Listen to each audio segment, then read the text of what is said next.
Hi everyone, welcome back to my channel. My name is Rochelle and I have a problem with pretty books and have a disability. Doesn't matter if the snow is falling. Happy first day of Bookmas. This is my first year going and participating in Bookmas, so I'm so excited for this and all the 12 days of videos that I'm going to be putting out for you. I can't wait to go and share them all. But today, for this one, it's going to be my November reading wrap-up. And for my November reading wrap-up, I only read 6 books for the month of November. But at the same time, even though it wasn't as many books as I would have hoped, it was still such a great reading month. So with that being said, let's start with the books starting from lowest rating to highest rating. Starting from the first book, so a lot of the ones that I read were either through an audiobook or through my Kindle as an ARC, and then only 2 were actually physical books from my bookshelf. So the first one is The Forest Demands Its Due by Kosoko Jackson. And with this one, I listened to it as an audiobook. There was a deal on Audible where I believe like you could get some sort of BOGO deal from what I remember, and I saw this book and I was like, ooh, I definitely want something creepy and has those eerie vibes, and so I went with this one. But unfortunately, it personally was a letdown for myself. I rated it 2.5 stars, and with this story, basically there's this boy, he and his mother end up going and moving to this school that is more of a private school because the boy has apparently started a fire, and so they have to move again because he got in trouble. And once they're there, the mom is basically a nurse at the school, and the boy is just kind of an oddball out. He is gay, and some of the kids at the school know that he's queer, and he gets a little bit of bullying for this. But it turns out that there's these weird creatures in the forest, and apparently this boy is one of the few people that is able to go in there without having anything happen to him. And so he is special for this reason. And there's this, I don't know, from what I remember, they were kind of looked at as this elite group of kids, but actually they're just these kids that live there and have more of like a legacy on these grounds. And one of the boys and the main character kind of have like this weird friendship that suddenly turns into like an instant love type of thing. I'm not quite sure, and truthfully I don't remember much from this book just because it was such a letdown personally for me. I did love the representation and some of the different elements in it. I thought it did have a really great concept, but unfortunately it just fell flat for me and truly was not memorable at all. And then the next one I actually read was an ARC, so this was The Photo by A.J. McDine. With this one, we're following the main character who is a reporter, and she ends up kind of hitting low points with a lot of the different stories that she could go and write about. And so there's suddenly this situation where she's like, oh, I see this police car going and racing off to this location. Maybe if I go and follow them, I can get a story and it will end up saving my career. And so she ends up going and doing this only to realize that she's going to the exact location where her sister and nieces and nephews have been brutally attacked by the father, who is her brother-in-law. And so she kind of swears off going and doing any sort of reporting after that. However, she does go and become a wedding photographer, and while she's doing this, she happens to notice that while editing one of the photos, she seems to recognize someone in the background, and it appears to be her brother-in-law, who kind of disappeared after all these events took place. And so she's constantly going into this deep spiral of wondering, like, was it him in this picture? Like, what is going on? Why can't no one find him? And so I said with this one, it was an enjoyable, fast-paced thriller. Nothing is ever as it appears. Even when I thought everything was done, there was an extra surprise at the end. It was a good story, and it definitely kept me interested the whole time, which is why I rated it 4 stars at the time. Truthfully, I don't remember much from that book anymore since I read it at the beginning of the month, so maybe my rating would be lower, but at the time I did really enjoy it. Then the next one I rated 4 stars. We Used to Live Here by Marcus Kluwer, and this was really good. I definitely see where all the hype and everything was coming from, but at the same time, this book left me with so many questions, so many things that were unanswered to a certain extent. And so after I was done reading it, I had to dive on to Google, and I was just typing away questions, trying to see if anyone could figure out some puzzles, some lingering questions that I might have had. There were glyphs as well as Morse code in this book, and obviously I knew neither, and there wasn't any sort of key.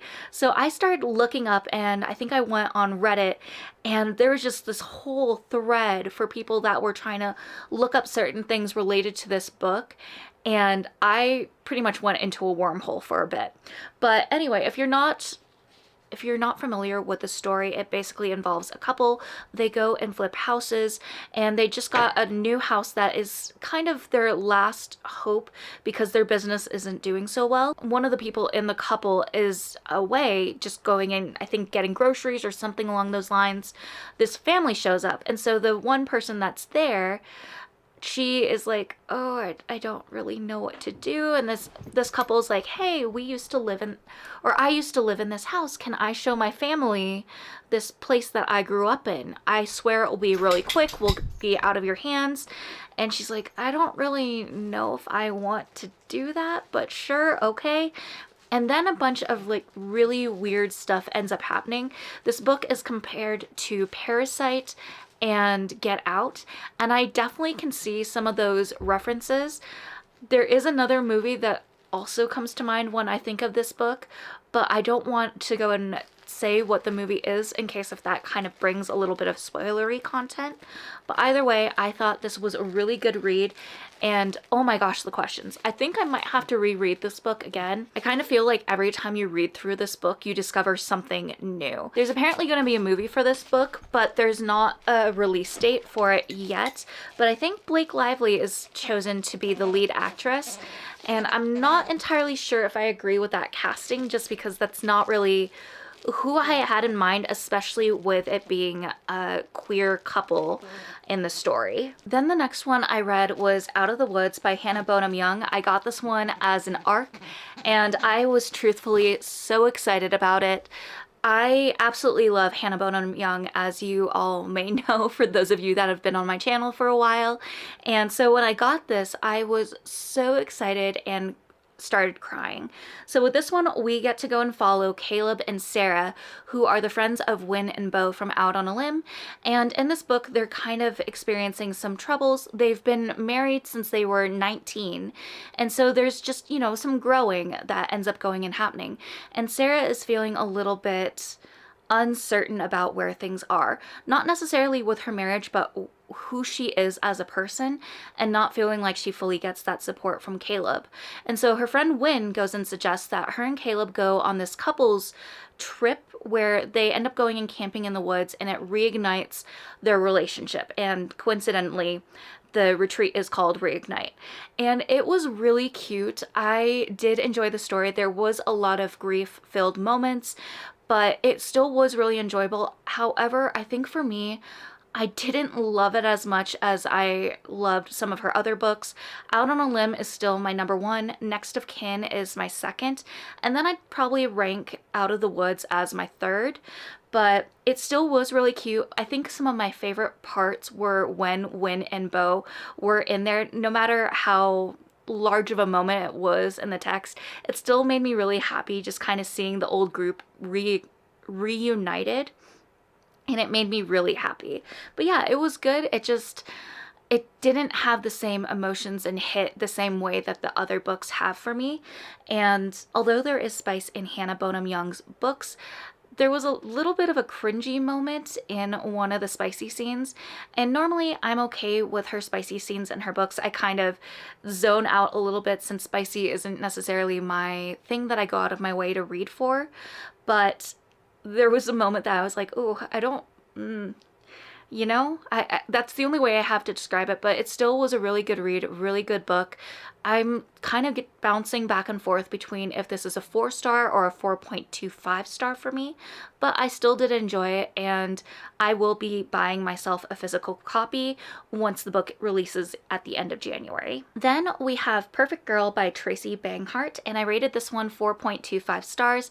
This was another book that I had as an arc, and I was trying to get through a lot of my arcs, both ones that had kind of already been released and then some that are coming up in January. And with this one, I really did enjoy this book. Like I said, I rated it a 4.25 stars. And with this one, the main character, she's known as a little goody goody. She always follows the rules. She is, you know, her parents' perfect child because her older brother is a bit of a mess. And she just never wants to get in trouble, break rules, all that stuff. Well, her parents end up going and taking, I think, like a date night or a trip or something, and she's gonna be home alone because her brother has his own plans. And so she's like, I would like to have some friends over. I promise we won't do anything bad. Can I please have some of my friends stay with me so I'm not at the house alone? And they do say yes. At first with this book, I was kind of thinking there would be some paranormal type of things because she lives in an older house and they kind of have this house ghost, but she's a friendly house ghost. But that actually wasn't where the story was going. And I will say that, you know, sometimes you can be this perfect girl, but there's always this breaking point. And I feel like I related to the main character a lot because I was the goody goody. I didn't break the rules. I didn't do any of that stuff. But sometimes there's a moment where you can only be good for so long, and that kind of has to stop and end. And that basically happened in this book, and I thought it was really good. I also want to pick myself up a physical copy of this book because I did really enjoy it. It was YA, but I thought it was great, pretty fast paced, and there were things that popped up that really kept me interested and kept me going until I finished the book because I had to know what happened next. And then the last book that I have here is The Frozen River by Ariel Lawhone, and I rated this one 5 stars. I loved this book so much, even though it did take me a hot minute to get through. I did a buddy read with my friend Steph from Once Upon a Bookish Steph, and she finished the book before I did, but I still like ended up going and messaging her after I got to certain points, and at the end I was like, my jaw just dropped. So with this book, I kind of forgot that it's a bit of a historical fiction mystery, and it is, I want to say the author said around like 90% accurate on real historic events based off of the main character's diary, where she would go and jot her everyday events and everything that happened. This book definitely has a lot of triggers and was a difficult read, but given the stuff that currently happened in the US, as you may know, in the first few weeks of November, this book just really hit with a lot of the things, especially since this book takes place in Hallowell, Maine in 1790.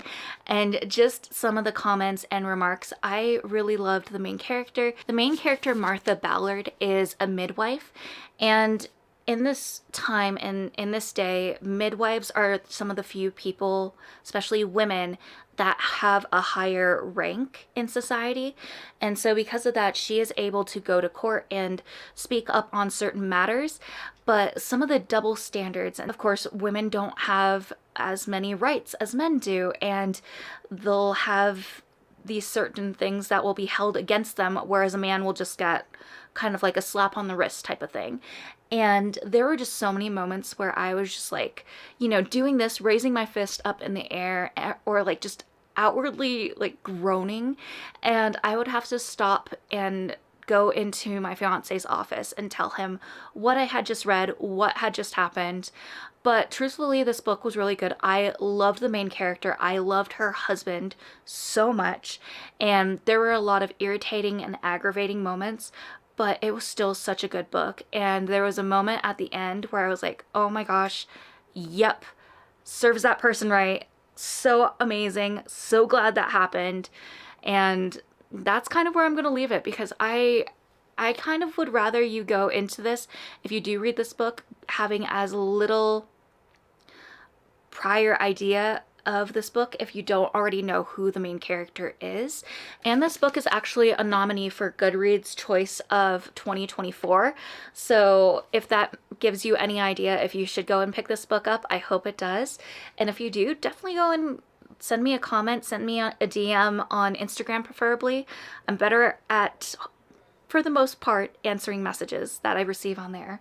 But yeah, if you read this book and you have thoughts, please let me know. I'd love to talk about it. Those are the books that I read for the month of November. I might not have read as many books as I originally had hoped. However, I did cross some books off of my 10 before the end-ish TBR.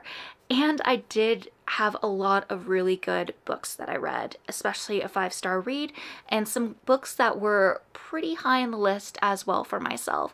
So I will say, all things considered, this was an amazing reading month, especially since it got me out of my reading slump, and that in and of itself is a huge win.